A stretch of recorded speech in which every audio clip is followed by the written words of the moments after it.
कुठे आपले विश्वगुरू कुठे हा बालेनशाह. आज भारतातच नाही तर संपूर्ण देशामध्ये चर्चा होत आहे. एका बाजूला तो पंतप्रधान आहे जो नेहमी फेकत असतो, तर दुसऱ्या बाजूला तो पंतप्रधान आहे जो बोलत नाही, तो करून दाखवतो.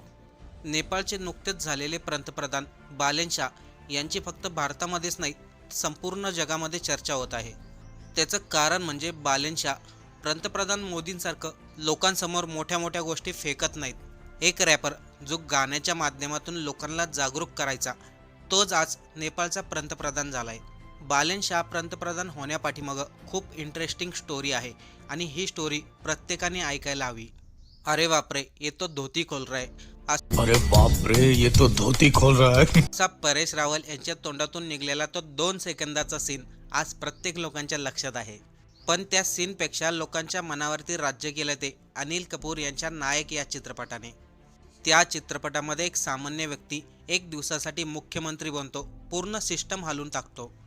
तेव्हा प्रत्येक व्यक्ती म्हणतो हे फक्त चित्रपटामध्ये दाखवलं जातं, स्वप्नामध्ये दाखवलं जातं, असं कधी खरं होऊ शकत नाही. पण असंच काही घडलंय ते नेपाळचे पंतप्रधान झालेले बालेनशाह यांच्याबद्दल. आज नेपाळच्या राजकारणातच नाही तर संपूर्ण जगामध्ये एक नाव जोरात गाजते, ते म्हणजे बालेनशाह.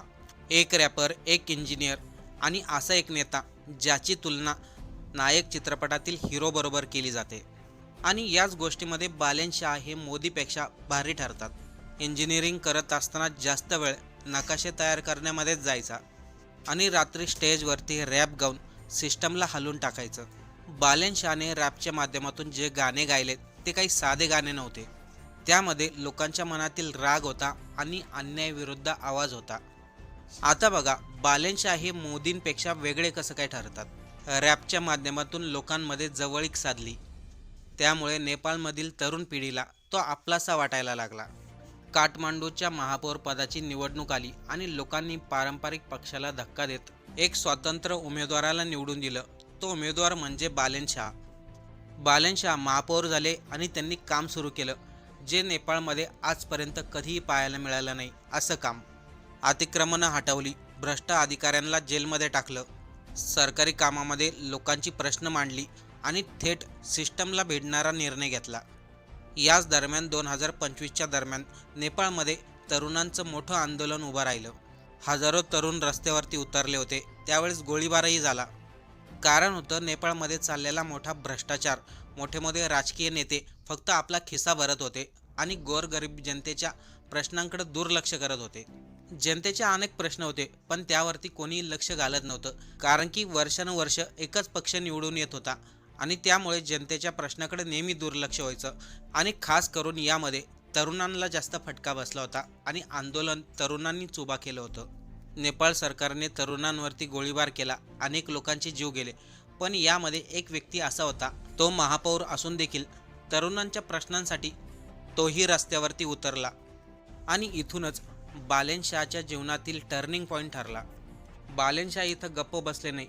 जे वर्षानुवर्ष सत्तेमध्ये होते त्यांच्या विरोधात लढले, कारण की त्यांनी अनेक वर्ष जनतेला लुटलं, जनतेच्या प्रश्नाकडे दुर्लक्ष केलं आणि या गोष्टीचा राग अगोदरच जनतेच्या मनामध्ये होता.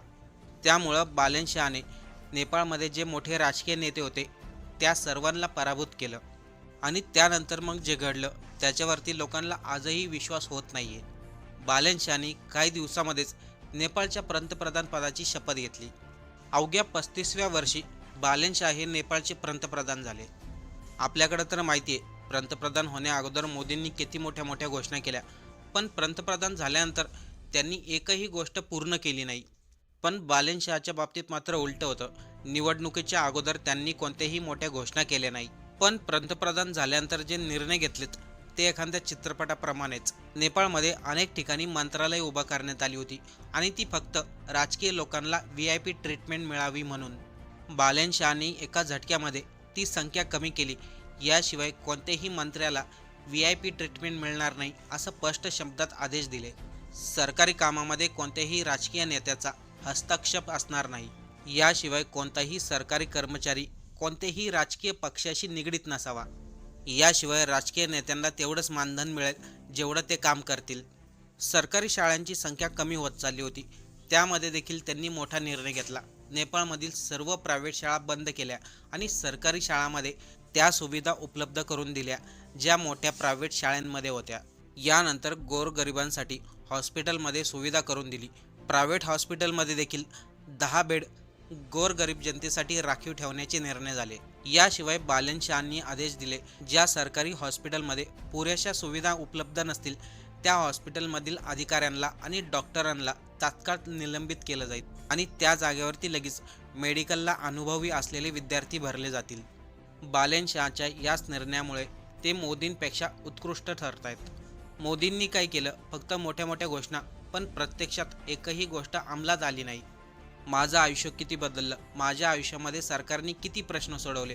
आजही आपण सोशल मीडिया उघडून बघा, मग तिथे मोदी असो किंवा अमित शहा असो किंवा इतर देशाचे मुख्यमंत्री असो, त्यांच्याबद्दल एकच गोष्ट बोलली जाते, ही लोक फक्त बोलतात पण करत काहीच नाही.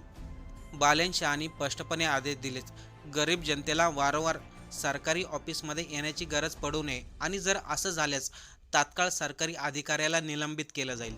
1ली ते 4थी पर्यंत कोणतीही परीक्षा होणार नाही, विद्यार्थ्यांना पास केलं जाईल. 1ली ते 4थी त्यांना वेगवेगळ्या टेक्नॉलॉजीबद्दल माहिती दिली जाईल.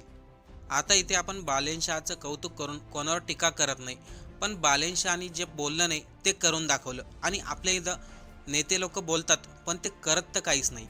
आणि या सर्व गोष्टीचं क्रेडिट म्हणजे नेपाळच्या तरुण पिढीला जातं. तरुण पिढीने हा बदल घडवून आणलाय.